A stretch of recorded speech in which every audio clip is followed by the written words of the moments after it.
آپ کو تھوڑا سا غور و فکر کرنی ہوگی۔ زندگی لمبی چوڑی نہیں ہے، بہت تھوڑی سی ہے، اور موت ہے کہ سر پہ کھڑی ہے۔ آپ دیکھیے کتنے لوگ تھے جو گھروں سے کس طریقے سے اپنی تیاری کی انہوں نے، اور اپنی گاڑیاں تیار کی، اپنا ساز و سامان رکھا۔ کیا خبر تھی کہ وہ گھر جنہیں خود لاک کر رہے ہیں اپنے گھر کی ایک ایک چیز سیٹ کر کے رکھ کے جا رہے ہیں، اور کئی بار پلٹ کر اپنے گھر کو دیکھا ہوگا۔ وہ کیا جانتے تھے کہ پلٹ کر وہ ان گلیوں میں نہ آ پائیں گے، وہ اپنے گھر کو نہ دیکھ پائیں گے۔ وہ جس جگہ کو تفریح کے لیے جان رہے ہیں، جہاں پر اپنے بچوں کو خوش کرنے کے لیے جا رہے ہیں، جس جگہ کو وہ اپنے لیے ایک خوبصورت مومنٹ بنائیں گے، ہم یہ جان رہے تھے کہ وہ لمحات اور وہ وقت ہماری زندگی کا ایک بہترین ہوگا کہ ہم اتنے خوبصورت جگہ پر آئے، ارد گرد گرینری ہے، سرسبزہ ہے، اور پھر زمین کے یعنی پہاڑوں کے اوپر، درختوں کے اوپر گرتی ہوئی برف باری ہے۔ یہ مناظر ہم دیکھ کر خود بھی محظوظ ہوں گے، خوش ہوں گے، اور ہمارے فیملی بھی۔ لیکن انہیں کیا پتہ تھا کہ وہی جگہ ان کی آخری جگہ بن جائے گی، وہ وہیں پر آخری سانسیں لیں گے۔ اللہ رب العزت یہ عبرت کے مقامات دکھاتے ہیں، یہ موت کے ایسے مناظر دکھاتے ہیں ہمیں، اسی لیے کہ ہم پلٹ آئے۔ نحمدہ ونصلی علی رسولہ الکریم۔ اعوذ باللہ من الشیطان الرجیم، بسم اللہ الرحمن الرحیم۔ وقال اللہ تعالی فی الکلام المجید، من اعرض عن ذکری فإن له معیشة ضنکا ونحشره یوم القیامة اعمی۔ صدق اللہ العظیم۔ اللہم صلی علی سیدنا محمد وعلی آل سیدنا محمد وبارک وسلم۔ اللہم صلی علی سیدنا محمد وعلی آل سیدنا محمد وبارک وسلم۔ اللہم صلی علی سیدنا محمد وعلی آل سیدنا محمد وبارک وسلم۔ اللہ رب العزت نے اس جہان کو بنایا ہے اس لیے کہ جب اس کا خاتمہ ہو، اس جہان کے اختتام ہو، تو یہاں جتنے بھی بسنے والے ہیں وہ اپنے گھر کی طرف جب روانہ ہو تو ان کے پاس خوب تیاری ہو۔ اور ہم دیکھتے ہیں کہ ہر انسان اور ہر ذی روح جو بھی سانس لینے والے ہیں وہ آئے بھی ایک وقت مقرر پہ ہیں، اور ان کا جانا بھی ایک وقت مقرر پہ ہے۔ کوئی انسان اپنی مرضی سے آیا نہیں، اور کوئی بھی اپنی مرضی سے جائے گا نہیں۔ اللہ رب العزت نے جو طے کر دیا وہی لمحات اور وہی جگہیں اور وہی حالات اس کے آنے اور جانے کے ہیں۔ اللہ رب العزت نے اس جہان میں ہمیں تیاری کے لیے بھیجا۔ قرآن کریم میں اللہ رب العزت فرماتے ہیں کہ وَمَا خَلَقْتُ الْجِنَّ وَالْإِنسَ إِلَّا لِيَعْبُدُونِ۔ جنوں اور انسانوں کو ہم نے اسی لیے دنیا میں بھیجا کہ وہ ہماری بندگی کرے۔ انسان کو اللہ تعالیٰ نے اس جہان میں اپنی عبادت کے لیے بھیجا ہے۔ ہم سمجھتے ہیں کہ صرف نماز پڑھ لی یہی کافی ہے، کوئی تھوڑے سے ذکر و اذکار کر لیے یہی کافی ہے، کوئی ایک بار زندگی میں جا کر اللہ کے گھر کی زیارت کر لی، اللہ کے پاک پیغمبر علیہ السلام کے دیار میں، مدینۃ النبی صلی اللہ علیہ وسلم میں حاضری ہو گئی تو بس اتنا ہی کافی ہے، یا پھر کچھ تھوڑے سے صدقات کر لیے یہی کافی ہے، کچھ تھوڑے سے اعمال کر لیے یہی کافی ہے، اور بس یہی عبادت ہے؟ ایسا نہیں ہے۔ اللہ رب العزت نے قرآن کریم کے اندر ارشاد فرمایا، ادخلوا فی السلم کافہ۔ ادخلو لفظ جو ہے یہ امر کا ہے، اللہ نے حکم دیا ہے کہ اے دنیا کے مؤمنین اور مسلمان، جو بھی کلمہ گو ہو، جو بھی اسلام کا دم بھرتے ہو، جو بھی مسلمان ہو، تمہیں اسلام میں کامل داخل ہونا پڑے گا، مکمل داخل ہونا پڑے گا۔ یہ نہیں کہ زبان سے بسم اللہ الرحمن الرحیم پڑھ کر اپنا پروگرام شروع کریں، انشاءاللہ اور ماشاءاللہ کے الفاظ کہتے رہیں، اور آپ کا ظاہری حلیہ غیروں سے ملتا ہو۔ اگر وہ خواتین ہیں، ان کے دوپٹہ ہی نہیں، ان کا پورا لباس ہی نہیں، یا لباس اتنا چست ہے، اتنا ٹائٹ ہے کہ جسم کا ہر حصہ نظر آ رہا ہو۔ اسی طریقے سے مرد حضرات ہیں، ان کا ظاہری حلیہ کہیں سے بھی اسلام کی عکاسی نہ کرتا ہو، یہ نہ بتاتا ہو کہ یہ مسلمان ہے، تو پھر ایسا جو اسلام ہے یہ تھوڑا سا خطرے والا ہے۔ ایسے مسلمان انتہائی خطرے میں ہیں۔ اللہ کے پاک پیغمبر علیہ السلام کے دور مبارک کو جب ہم پڑھتے ہیں تو ہم دیکھتے ہیں کہ اللہ کے رسول علیہ السلام کی پاک اور مبارک مجلس میں بیٹھنے والے صحابہ اکرام رضوان اللہ تعالی علیہم اجمعین کے کندھے سے کندھا ملا کر، اور اسی صف میں بیٹھنے والے کتنے ایسے لوگ تھے جو چہروں پر داڑھیاں بھی سجائے ہوئے تھے، سر پہ عمامہ بھی باندھے ہوئے تھے، لباس بھی ان کے ڈھیلے ڈھالے تھے، اور ان کی صف پہلی میں کھڑے ہونے کے بارے میں بھی آتا ہے کہ وہ جب نماز کے لیے کھڑے ہوتے تو پہلی صف میں کھڑے ہوتے۔ ان کی خواتین مسلمان صحابیات کی طرح پردہ دار تھیں، انہی کی طرح روزے نماز کیا کرتی تھی، انہی جیسی عاد و اطوار تھی، لیکن کچھ ان کے اندر ایسی خرابیاں تھیں کہ جن کی وجہ سے اللہ رب العزت نے فرمایا کہ یہ اللہ کو زیادہ پتہ ہے، واللہ یشہد ان المنافقین لکاذبون۔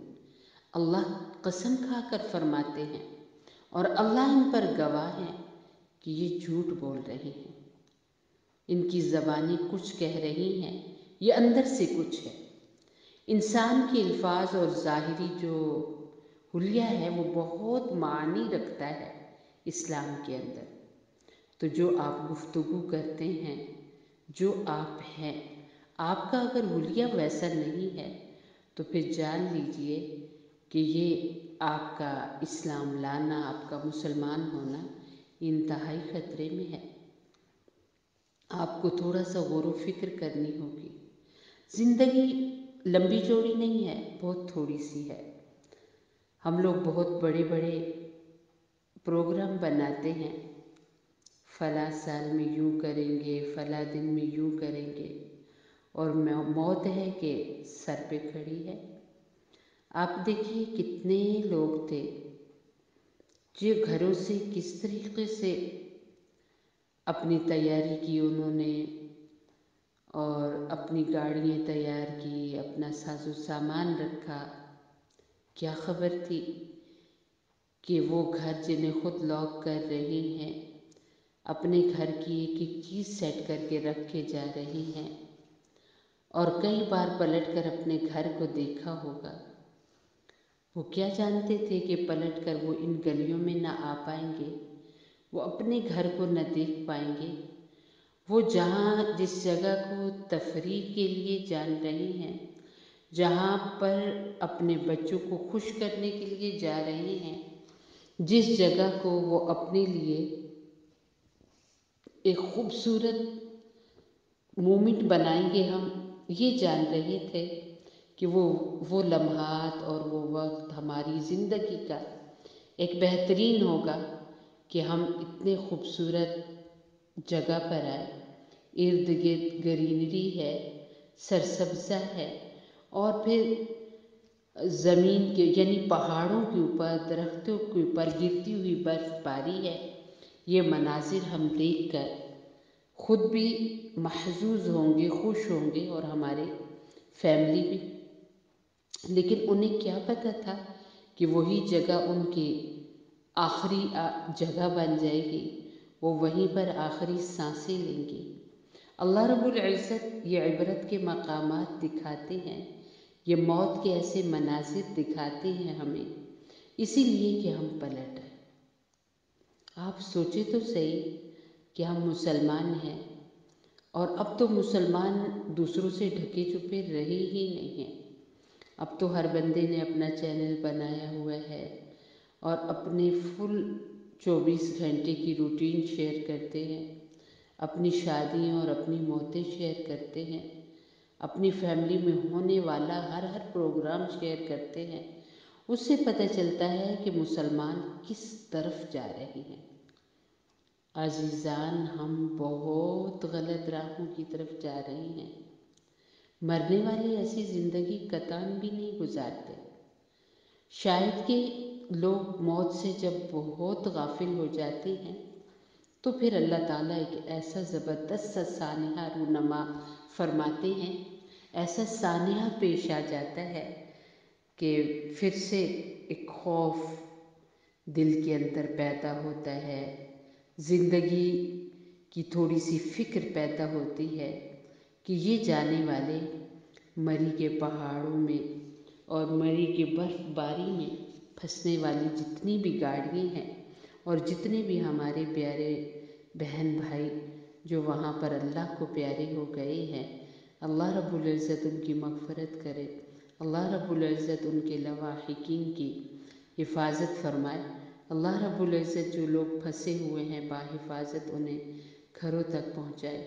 ہماری فوج اور وہاں کی عوام کو رب کریم بے انتہا اجر و عظیم عطا کرے کہ جو وہاں پر کام آ رہے ہیں، وہاں پر مدد کر رہے ہیں۔ تو جو لوگ وہاں پھنس گئے یا دنیا سے ہی چلے گئے، کیا انہیں یہ یقین تھا کہ وہ فوت ہو جائیں گے، وہ پلٹ کر نہیں آئیں گے؟ انہیں بالکل ہی ان کے تصور میں بھی یہ بات نہیں تھی۔ لیکن ہمارے لیے بہت بڑی عبرت ہے کہ موت کسی بھی وقت آ سکتی ہے، کسی حال میں بھی آ سکتی ہے۔ کوئی بھی لمحہ ہمارا ایسا نہیں کہ ہم بے فکر ہو کے زندگی گزاریں۔ آج جو ہماری لائن ہے، جتنے بھی ہمارے مسلمان ہیں وہ اپنے اوپر غور کر سکتے ہیں کہ ہماری دن رات کی کیا مصروفیات ہو گئی ہیں، ہم کدھر جا رہے ہیں، کیوں ہم موت کو بھول چکے ہیں، کیوں ہم واپسی کا ذکر بھی نہیں ہماری زبانوں پر آتا، کیا ہو گیا ہمیں؟ موت تو ہمارے ساتھ ساتھ ہے۔ لفظ موت، یہ موت کا پہلا لفظ میم ہے۔ میم جو اچھی تیاری کر کے جاتا ہے، یہ موت اللہ رب العزت سے ملاقات کا ذریعہ ہے، یہ موت اپنے گھر سے پہنچانے کا ذریعہ ہے، اپنے گھر کے ساتھ اور اپنوں کے ساتھ ملانے کا ذریعہ ہے، اللہ کے پاک پیغمبر علیہ الصلاۃ والسلام سے ملنے کا ذریعہ ہے یہ موت۔ یعنی موت کا ایک مطلب تو اس میم کا یہ ہے کہ یہ موت اگر آپ نے تیاری کی تو آپ کی ملاقات اللہ سے ہو جائے گی۔ موت اس محبوب سے ملائے گی جس کے لیے سردیوں میں بالکل سوچے سمجھے بغیر کہ کتنا ٹھنڈا پانی ہے وضو کرتے ہیں، نماز پڑھتے ہیں، جتنی بھی گرمی ہے روزہ رکھتے ہیں، جتنی بھی صحت صحیح نہیں ہے اللہ کے گھر تک پہنچتے ہیں اور بڑھ چڑھ کر اللہ کی راہوں میں زکوٰۃ اور صدقات دیتے ہیں، اس محبوب سے اور وہ آقا صلی اللہ علیہ وسلم جنہیں ہر پل اور ہر دم یاد کر کے ان پر درود پڑھتے ہیں، ان کے مذہب پر چلتے ہیں، وہ جو اسلام لے کے آئے، جان سے زیادہ اس اسلام کو چاہتے ہیں، تو اس محبوب صلی اللہ علیہ وسلم، وہ آقا صلی اللہ علیہ وسلم سے ملاقات ہے موت، ملنا ہے ان شخصیات سے، ان ذات سے ہمیں ملنا ہے اور موت ملائے گی۔ تو میم کے بعد واو آتا ہے۔ واو کا مطلب ہے کہ یہ ایک وعدہ ہے اللہ کا کہ آپ چاہے 100 سال بھی گزار لو، آپ کو آنا ہے، آپ کو ہم لے کے آئیں گے۔ اللہ رب العزت کا یہ وعدہ ہے کہ ہم آپ سے آپ کے ایک ایک لمحے کے بارے میں پوچھیں گے۔ اگر آپ کی اولاد ہوئی تو آپ نے ان کی تربیت کیسے کی، یہ ہم پوچھیں گے۔ آپ نے اپنوں میں زندگی گزاری، کتنوں کے ساتھ بنائی، کتنے کے ساتھ توڑی، یہ ہم پوچھیں گے، ہمارا وعدہ ہے۔ پھر آپ نے زندگی کے جو لمحات گزارے، کتنا شیطان کو خوش کیا، کتنا رحمان کو خوش کیا، ہمارا وعدہ ہے کہ ہم اس کا حساب لیں گے۔ قدم قدم کا، لمحے لمحے کا رب کریم حساب لیں گے۔ یہ واو اسی وعدے کی طرف ہمیں متوجہ کرتا ہے کہ اللہ کا وعدہ ہے کہ وہ ضرور پوچھے گا، اور اگر تیاری کر کے آ گئے تو اللہ کا وعدہ ہے بے حساب آپ جنت میں جائیں گے۔